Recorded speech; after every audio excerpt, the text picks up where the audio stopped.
जगाचा पोशिंदा असलेल्या शेतकऱ्यांच्या कष्टाला तोड नाहीच, पण जास्त उत्पन्न घेण्याच्या प्रयत्नात मातीचा कस संपत चाललाय। याकडे शेतकरी गांभीर्याने लक्ष देत नाहीत, ही चिंतेची गोष्ट आहे। माती परीक्षण न करताच खतांचा केला जाणारा वापर भविष्यात मातीच नापीक करून टाकेल, हे भीषण वास्तव लक्षात घेऊन शेतकऱ्यांनी स्वतःहून माती परीक्षणाकडे वळायला हवं। राज्यातील प्रगत शेतीत रासायनिक खतांचा वाढलेला वापर, जंगलतोड, जंगलातील आग, वाढते नागरिकीकरण आणि बांधकाम यामुळे मातीचा ऱ्हास होऊ लागलाय। त्यामुळे जमिनीचा पोत खराब होतोय।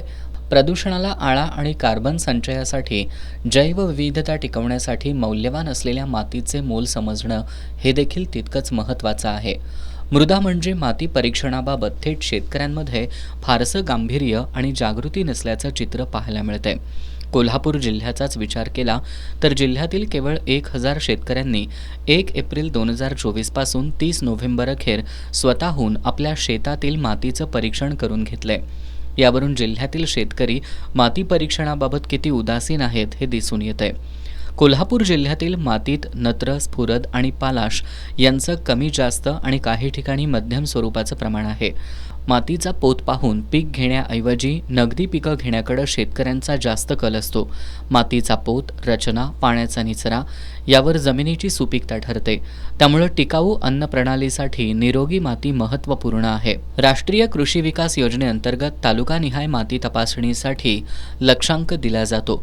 मृदा सर्वेक्षण आणि चाचणी विभागाकडून शेतकऱ्यांना माती तपासणी करून माती आरोग्य पत्रिका दिली जाते। 2024-25 करता कोल्हापूर जिल्हा मृदा तपासणी विभागाला 10,200 नमुन्यांचं उद्दिष्ट देण्यात आलंय। यापैकी आत्तापर्यंत कोल्हापूर जिल्ह्यातील विविध तालुक्यांच्या ठिकाणाहून 4,600 नमुने घेण्यात आलेत।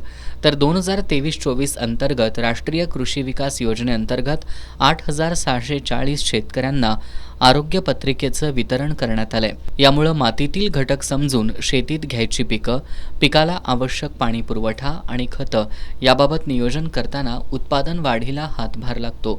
त्यामुळे शेतकऱ्यांनी उत्पादन वाढीसाठी मातीचं परीक्षण करून घेणं गरजेचं आहे। मध्ये कुठले घटक आहेत, कुठले घटक कमी आहेत हे कळतं आणि त्यानुसार आपण रासायनिक आणि सेंद्रिय शेतीचा एक समतोल असा वापर करू शकतो, जेणेकरून जमिनीची पोत सुधारण्यास मदत होऊ शकते। तर सर्वांना विनंती आहे की आपण आपल्या मृदा तपासणी करावी आणि त्यासाठी आपण आपल्या तालुक्यातील कृषी सहाय्यक असतील किंवा शेती कृषी विभागाचे जे अधिकारी आहेत त्यांच्याशी संपर्क साधून माहिती घ्यावी आणि आपल्या जमिनीचा समतोल राखण्यासाठी आणि रासायनिक खतांचा अमर्याद वापरापेक्षा जेवढी गरजेची आहे तेवढीच मात्रा देणं आपण त्यामध्ये क्रमप्राप्त आणि माहिती घेऊन देऊ शकतो, जेणेकरून आपली जमिनीची जी सुपीकता आहे ती आपण टिकवून ठेवू शकतो।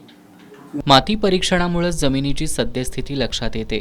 त्यानुसार किती प्रमाणात आणि कोणती खतं वापरायची याची माहिती मिळत असल्यानं जमिनीची सुपीकता कायम ठेवून चांगलं उत्पन्न घेता येतं, असं माती परीक्षण करून घेणारे शेतकरी सांगतात। पनवेल तालुक्यात कुरुत्री गावात राहणारा एक शेतकरी आहे।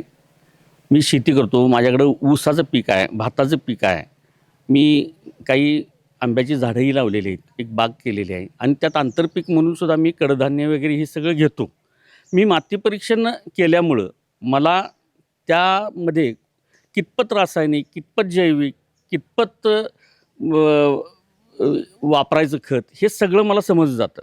तसं सेंद्रिय सुद्धा मी शेती करतो आणि 30% रासायनिक, 30% सेंद्रिय, 30% जैविक, 10% निसर्गावरती सोडायचं, अशा पद्धतीनं माझा फॉर्म्युला आहे आणि ह्या फॉर्म्युल्याप्रमाणे मी शेती करतो। त्याचा माती परीक्षणाचा मला फार फायदा होतो। त्या माती परीक्षणातून 12 घटकांची तपासणी केली जाते। सामू, क्षारता, सेंद्रिय कर्ब, स्फुरद आणि पालाश यांची तपासणी करायची असेल तर त्यासाठी केवळ 35 रुपये आकारले जातात। त्याचा अहवाल 30 दिवसांमध्ये मिळतो। त्याची आरोग्य पत्रिका शेतकऱ्याला दिली जाते। तर जमिनीतील सूक्ष्म मूलद्रव्य जसं की लोह, जस्त, मंगल, तांबे यांची तपासणी करायची असेल तर 200 रुपये फी आकारली जाते। त्याचा अहवालही 30 दिवसात दिला जातो। याची आरोग्य पत्रिका शेतकऱ्याला दिली जाते। मात्र हे सर्व जरी असलं, ज्या मातीत अंकुर फुलते, उत्पन्न मिळते, तिचं परीक्षण आणि संरक्षणाबाबत अद्याप फारशी जागृती झालेली नाही। शेतकऱ्यांनी मागच्या पिढ्यांनी आपल्यासाठी सांभाळून ठेवलेली कसदार माती जपणं गरजेचं आहे। कस नसलेली माती आपण पुढच्या पिढ्यांकडे द्यायला लागलो तर पुढच्या पिढ्या आपल्याला माफ करणार नाहीत।